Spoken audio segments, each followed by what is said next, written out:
Welcome to dominant classes. Guys, आज हमारा जो टॉपिक है वो क्लास 12 प्रोज का सेकेंड लेसन है। क्लास 12 प्रोज का सेकेंड लेसन है जिसका नाम है अ फेलो ट्रेवलर। और इसका अर्थ होता है एक साथी यात्री या फिर एक सहयात्री, एक साथी यात्री या फिर एक सहयात्री। और इसके जो राइटर हैं वो हैं एजी गार्डिनर। तो गाइज चलिए थोड़ा सा हम अबाउट द लेसन के बारे में जान लेते हैं कि हम अपने पार्ट में इस लेसन में मतलब क्या पढ़ेंगे आगे पैसेज वाइज। तो चलिए थोड़ा सा हम ऐसे नॉर्मली बता देते हैं आपको। देखिए गाइज, यहाँ पे अबाउट द लेसन में ये बताया गया है कि एजी गार्डिनर एक बार यात्रा कर रहे थे लंदन से मिडलैंड तक। यानी कि इस लेसन में पूरा जो बताया गया है वो यही बताया गया है, इसी कहानी को दर्शाया गया है। एजी गार्डिनर एक बार यात्रा कर रहे थे लंदन से मिडलैंड तक, और उसी यात्रा के दौरान एजी गार्डिनर और मच्छर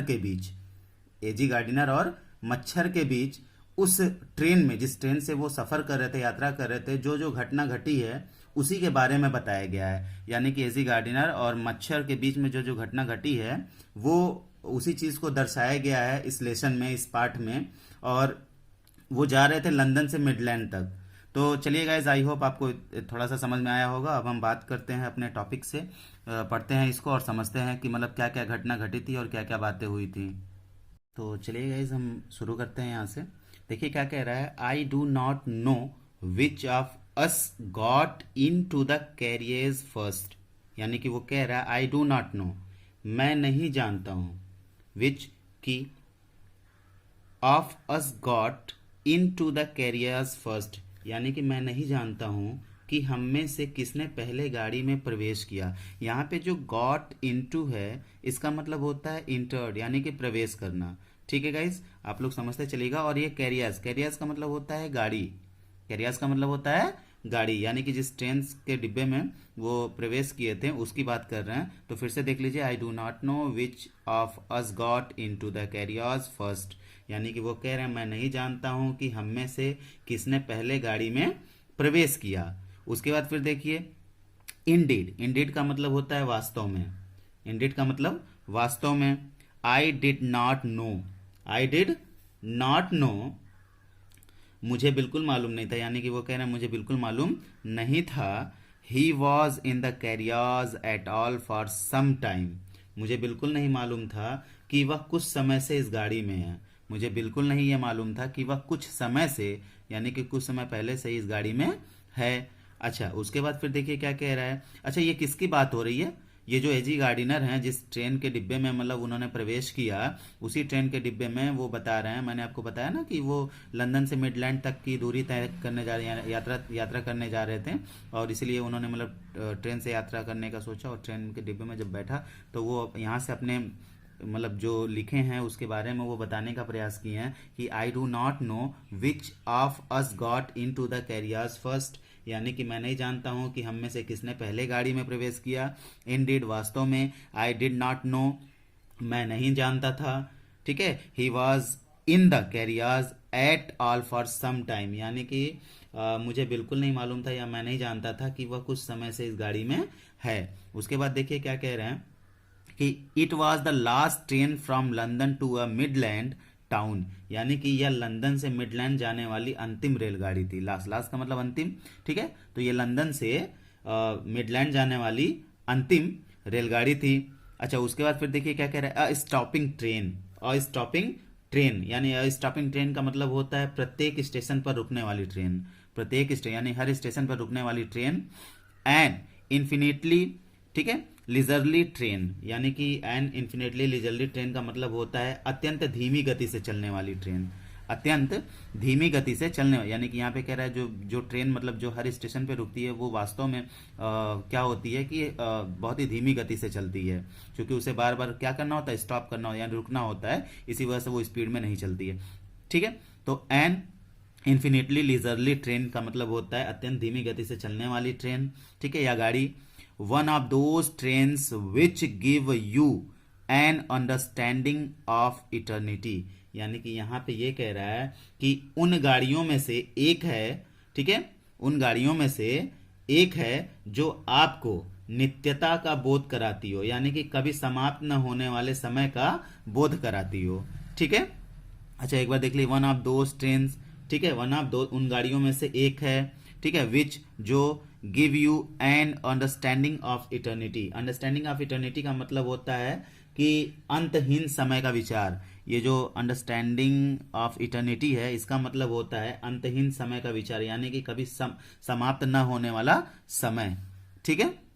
अच्छा, उसके बाद फिर देखिए क्या कह रहा है, फिर से एक बार यहां से देख लीजिए, one of those trains which give you an understanding of eternity, यानी कि उन गाड़ियों में से एक है जो आपको कभी समाप्त न होने वाले समय का बोध कराती हो। उसके बाद फिर देखिए क्या कह रहा है कि it was tolerably full when it started, यानी कि जब यह चली, यानी कि जब वो ट्रेन शुरू हुई, चलना शुरू हुई तो काफी भरी हुई थी, वो काफी भरी हुई थी, यानी कि उसमें यात्री ज्यादा थे, ठीक है। टॉलरेबली का मतलब होता है पर्याप्त, ठीक है, एनफ, ठीक है गाइस। अब उसके बाद देखिए क्या कह रहा है, बट एज वी स्टॉप्ड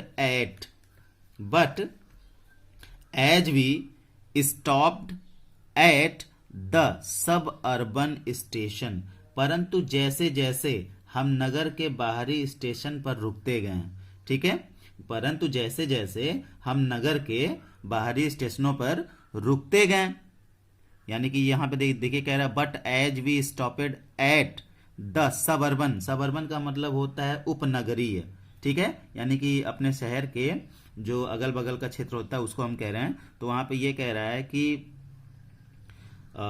परंतु जैसे जैसे हम नगर के बाहरी स्टेशनों पर रुकते गए, the travellers alighted in ones and twos. Alighted का मतलब होता है नीचे उतरना, ठीक है, और ट्रेवलर्स का मतलब होता है यात्री। तो क्या कह रहा है, the travellers alighted in ones and twos, यानी कि यात्री एक एक दो दो करके उतरते चले गए। अच्छा, उसके बाद फिर देखिए क्या कह रहा है, यहां पे कह रहा है and by the time we had left the outer ring of London behind I was alone और rather I thought I was alone, यानी कि वो कह रहा है कि और लंदन की बाहरी सीमा को छोड़ने के समय तक में, ठीक है, और लंदन के बाहरी सीमा को जो आउटर था उसका, ठीक है, उस आउटर को छोड़ने के समय तक मैं अकेला रह गया था। मैं क्या हो गया था, अकेला रह गया था, इसलिए मैंने सोचा कि मैं अकेला हूं, ठीक है, I thought I was alone, यानी कि इसलिए मैं सोचा कि मैं अकेला हूं। क्लियर हो गया। रेदर का मतलब बल्कि, ठीक है, बल्कि मैं सोचा कि मैं अकेला हूं। उसके बाद फिर देखिए यहां पे क्या कह रहा है गाइस, आई होप आपको यहां तक समझ में आया होगा। उसके बाद फिर देखिए क्या कह रहा है, there is a pleasant sense of freedom, there is a pleasant sense of freedom about being alone in a carriage that is jolting noisily through the night, ठीक है। अब देखिए यहां पे क्या कह रहा है कि there is a pleasant sense of freedom, there is a pleasant sense of freedom। तो प्लीजेंट का मतलब होता है सुखद, प्लीजेंट का मतलब होता है सुखद। और उसके बाद फिर देखिए यहाँ पे क्या कह रहा है, यहाँ नाइट तक मैं आपको बता देता हूँ। There is a pleasant sense of freedom, freedom का मतलब होता है स्वतंत्रता, ठीक है, प्लीजेंट का मतलब फ्रीडम का मतलब होता है स्वतंत्रता। और उसके बाद फिर यहाँ पे एलोन का मतलब होता है अकेला, कैरियर्स का मतलब होता है गाड़ी, जॉल्टिंग का मतलब होता है झटका, क्या होता है, झटका। और नॉइजली का मतलब होता है शोर मचाना, नॉइजली का मतलब होता है शोर मचाना। थ्रू द नाइट, अब देखिए यहां से यहां तक फिर से पढ़ लेते हैं एक बार। There is a pleasant sense of freedom about being alone in a carriers that is jolting noisily through the night, यानी कि कह रहा है उस गाड़ी में अकेले होने से स्वतंत्रता का एक सुखद आभास होता है, उस गाड़ी में अकेले होने से स्वतंत्रता का यानी फ्रीडम का एक सुखद यानी कि बहुत ही, ठीक है, सुखद आभास होता है, फील होता है, जो रात में शोर मचाती यानी नॉइजली का मतलब शोर मचाना, शोर मचाती झटके देकर यानी कि हिलती हुई चलती है, यानी कि जो ट्रेन चलती है तो उसकी बोगी क्या करती है कि वो झटके देती है ना, हिलती डुलती रहती है। जॉल्टिंग का मतलब होता है झटके देना, ठीक है, हिलना।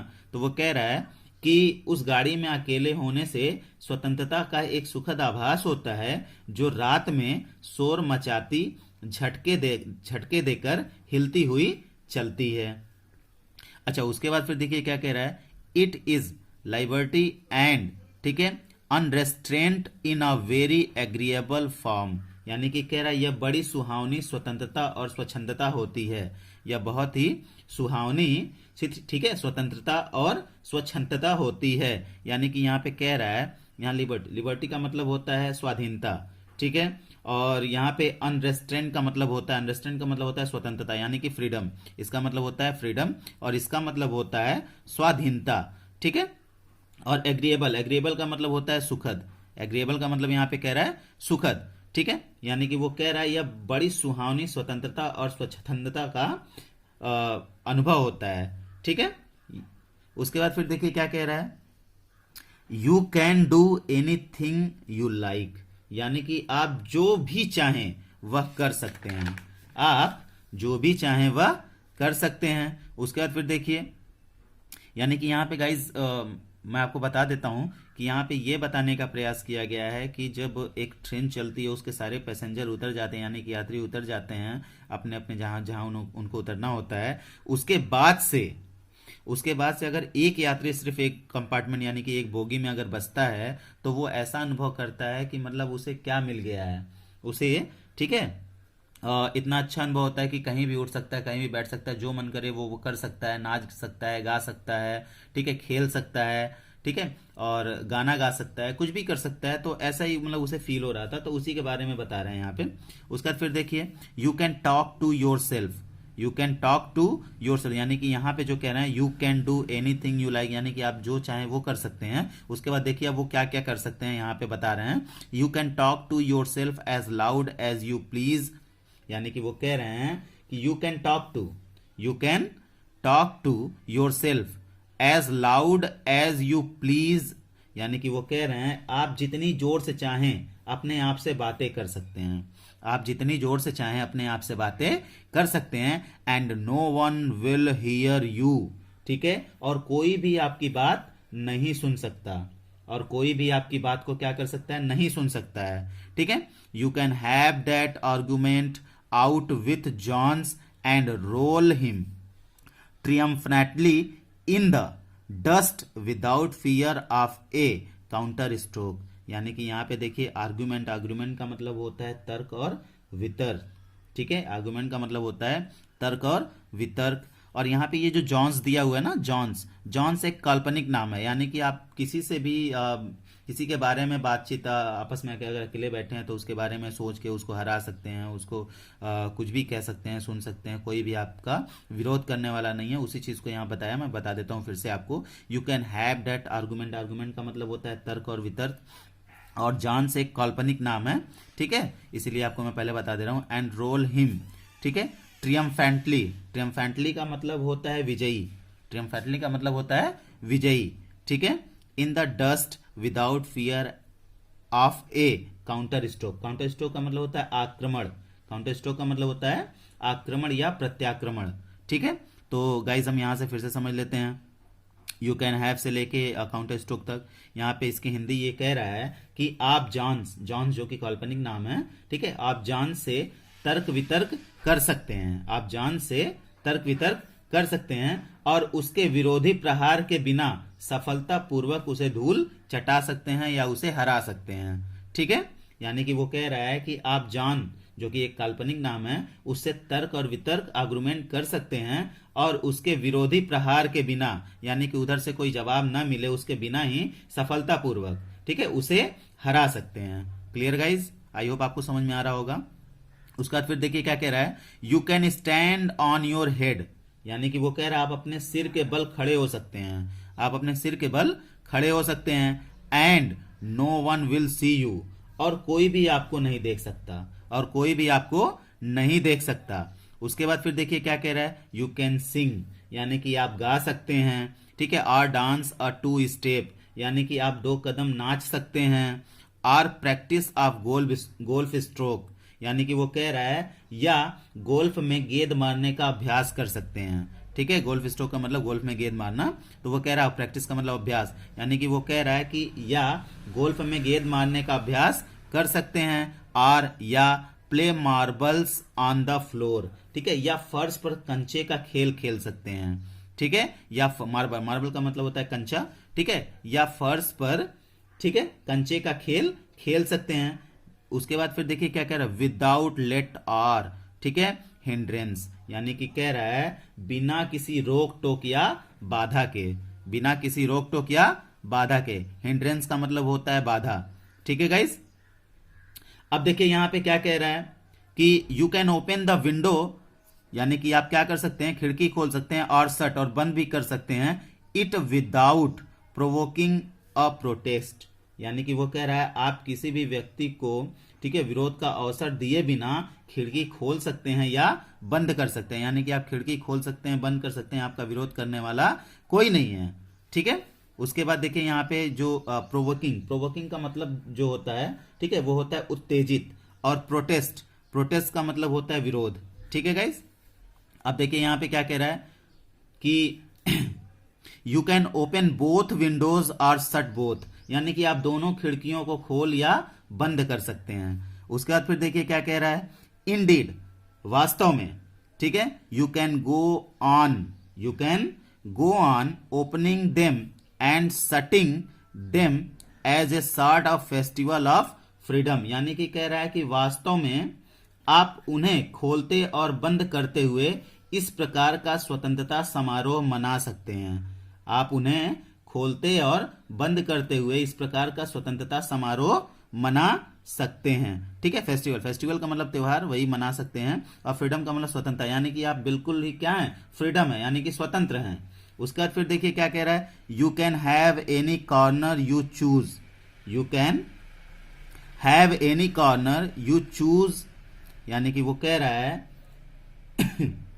कि आप अपनी पसंद के अनुसार डिब्बे के किसी कोने में बैठ सकते हैं, ठीक है। You can have any corner you choose and try all of them in turn, ठीक है, आप अपनी पसंद के अनुसार डिब्बे के किसी कोने में बैठ सकते हैं और अपनी बारी बारी से सभी का उपयोग करके देख सकते हैं, ठीक है। ट्राई ऑल ऑफ देम का मतलब सभी का उपयोग करते, और टर्न का मतलब बारी, ठीक है, और बारी बारी से सभी का उपयोग करके देख सकते हैं। गाइज मैं फिर से यहां से बता देता हूं, you can have any corner you choose and try all of them in turn, यानी कि आप अपनी पसंद के अनुसार डिब्बे के किसी कोने में बैठ सकते हैं और बारी बारी से सभी का उपयोग करके देख सकते हैं। उसके बाद फिर देखिए क्या कह रहा है, you can lie at full length, you can lie at full length on the, ठीक है, कुशन्स, यानी कि वो कह रहा है कि आप गद्दों पर पूरा लेट सकते हैं, आप गद्दे पर पूरी तरह से लेट सकते हैं, यानी कि सो सकते हैं। अच्छा, उसके बाद फिर देखिए क्या कह रहा है, and enjoy the luxury of breaking the, ठीक है, रेगुलेशन एंड पॉसिबली, एंड यहां से फिर से बता देते हैं आपको, and enjoy the luxury of breaking the regulations and possibly the hurt of DORA, ठीक है, यानी कि यहां पे ये कह रहा है कि और ब्रिटिश राज्य के सुरक्षा अधिनियम, ठीक है, और ब्रिटिश राज्य के सुरक्षा अधिनियम जिसको हम DORA कहते हैं, DORA के नियमों और उसमें निहित भाव, यानी निहित भाव को हम हृदय भी कह सकते हैं, निहित भाव को, ठीक है, तोड़ने के सुख का आनंद ले सकते हैं। इसको फिर से समझ लीजिए, आई होप कि आपको समझ में नहीं आया होगा। एंड और enjoy the luxury, luxury, luxury का मतलब क्या होता है, सुखद, ठीक है, और enjoy the luxury of breaking the regulation, regulation का मतलब होता है नियम, क्या होता है, नियम, और पॉसिबली का मतलब होता है संभवतः, ठीक है, हार्ट का मतलब होता है हृदय, और DORA का मतलब होता है, DORA का मतलब होता है डिफेंस ऑफ रियल्म एक्ट, यानी द्वितीय विश्व युद्ध के दौरान इंग्लैंड में क्षेत्र रक्षा कानून जो प्रभावी हुआ था उसी को कहते हैं, ठीक है। तो चलिए हम फिर से पढ़ लेते हैं इसको, and enjoy the luxury of breaking the regulations and possibly the hurt of DORA, यानी कि वो कह रहा है कि और ब्रिटिश राज्य के सुरक्षा अधिनियम DORA के नियमों और, ठीक है, नियमों और उसमें निहित भाव को तोड़ने के सुख का आनंद ले सकते हैं, यानी कि उनका जो रूल होता है, रेगुलेशन होता है, उसको तोड़ने का आनंद ले सकते हैं, तोड़ने का सुख ले सकते हैं, ठीक है, हर सेल्फ, खुद से। अच्छा, उसके बाद फिर यहां पे देखिए क्या कह रहा है, only DORA will not know, only DORA will not know that her heart is broken. इस अधिनियम को यह मालूम भी नहीं होगा कि उसका हृदय तोड़ा गया है। ठीक है, इस अधिनियम को यह मालूम भी नहीं, यानी डीओआरए को यह मालूम भी नहीं होगा कि उसका हृदय तोड़ा गया है या उसके निहित भाव को तोड़ा गया था। अच्छा, यू हैव स्कैप्ड इवन डीओआरए। आप इस अधिनियम से भी बच के निकल सकते हैं। आप इस अधिनियम से भी बच के, यानी डीओआरए के अधिनियम से भी बच के निकल सकते हैं। गाइज, आई होप आपको ये वीडियो समझ में आया होगा। और आज हम बस इतना ही बात करेंगे क्योंकि वीडियो काफ़ी लंबी हो जाएगी। इसके बाद हम सेकेंड पार्ट्स में आगे पढ़ेंगे। और गाइज, मेरी वीडियोस अगर आपको अच्छी लगी हो, समझ में आया हो, तो इसको लाइक करें, सब्सक्राइब करें और शेयर भी करें। और नेक्स्ट वीडियो हम लेके आपसे मिलेंगे। Have a nice time, good day.